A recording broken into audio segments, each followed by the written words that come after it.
ರಾಜ್ಯದಲ್ಲಿ ನಡೆಯುತ್ತಿರುವ ಮತದಾರರ ಪಟ್ಟಿ ವಿಶೇಷ ತೀವ್ರ ಪರಿಷ್ಕರಣೆ ಪ್ರಕ್ರಿಯೆಯನ್ನು ಅವಧಿಯನ್ನು ಚುನಾವಣಾ ಆಯೋಗ ವಿಸ್ತರಿಸಿದೆ. ಸದ್ಯ ಮತದಾರರ ಪಟ್ಟಿ ಪರಿಷ್ಕರಣೆ ಅವಧಿ ಸಂಬಂಧ ಹೊಸ ವೇಳಾಪಟ್ಟಿ ಪ್ರಕಟಿಸಲಾಗಿದ್ದು, ಮತಗಟ್ಟೆ ಮಟ್ಟದ ಅಧಿಕಾರಿಗಳ ಮನೆ ಮನೆಗೆ ಭೇಟಿ ನೀಡಿ ಆ ಒಂದು ಕಾರ್ಯವನ್ನು ಅವರು ನಡೆಸ್ತಾ ಇದ್ದರು. ಅದು ಇವಾಗ ಆಗಸ್ಟ್ 17ರವರೆಗೆ ಮುಂದುವರಿಸಿ ಆದೇಶವನ್ನು ಹೊರಡಿಸಲಾಗಿದೆ. ಇನ್ನು ಆಯೋಗದ ಪರಿಷ್ಕೃತ ವೇಳಾಪಟ್ಟಿಯಂತೆ ಮತಗಟ್ಟೆಗಳ ತಾರ್ಕಿಕ ಹೊಂದಾಣಿಕೆಗೆ ಕಾರ್ಯವು ಆಗಸ್ಟ್ 18ರಿಂದ ಆರಂಭವಾಗಲಿದೆ. ಜೊತೆಗೆ ಕರಡು ಮತದಾರರ ಪಟ್ಟಿಯನ್ನು ಆಗಸ್ಟ್ 24ರಂದು ಪ್ರಕಟಿಸಲಾಗುತ್ತದೆ.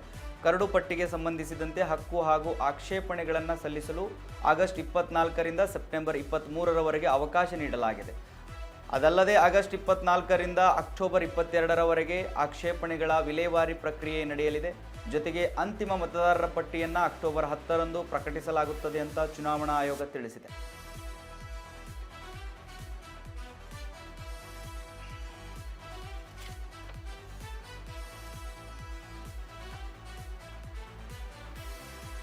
ವೀಕ್ಷಕರೇ, ರಾಜ್ಯದಲ್ಲಿ ನಡೆಯುತ್ತಿರುವ ಮತದಾರರ ಪಟ್ಟಿ ವಿಶೇಷ ತೀವ್ರ ಪರಿಷ್ಕರಣೆ ಪ್ರಕ್ರಿಯೆಯನ್ನು ಅದರ ಅವಧಿ ಇದೆಯಲ್ಲ, ಅದನ್ನು ಚುನಾವಣಾ ಆಯೋಗ ವಿಸ್ತರಿಸಿದೆ, ಇನ್ನೊಂದು ಸ್ವಲ್ಪ ಮುಂದೆ ಹಾಕಿದೆ.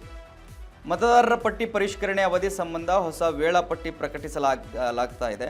ಸೊ ಮತಗಟ್ಟೆ ಮಟ್ಟದ ಅಧಿಕಾರಿಗಳು ಏನು ಮಾಡ್ತಾರೆ, ಮನೆ ಮನೆಗೆ ಭೇಟಿ ನೀಡಿ ಆ ಕಾರ್ಯವನ್ನು ಆಗಸ್ಟ್ 17ರವರೆಗೂ ಮುಂದುವರಿಸಲು ಆದೇಶಿಸಿದೆ. ಇನ್ನು ಆಯೋಗದ ಪರಿಷ್ಕೃತ ವೇಳಾಪಟ್ಟಿಯಂತೆ ಮತಗಟ್ಟೆಗಳ ತಾರ್ಕಿಕ ಮರುಹೊಂದಾಣಿಕೆಗೆ ಏನು ಕಾರ್ಯ ಇದೆ ಅದು ಆಗಸ್ಟ್ 18ರಿಂದ ಆರಂಭ ಆಗುತ್ತೆ.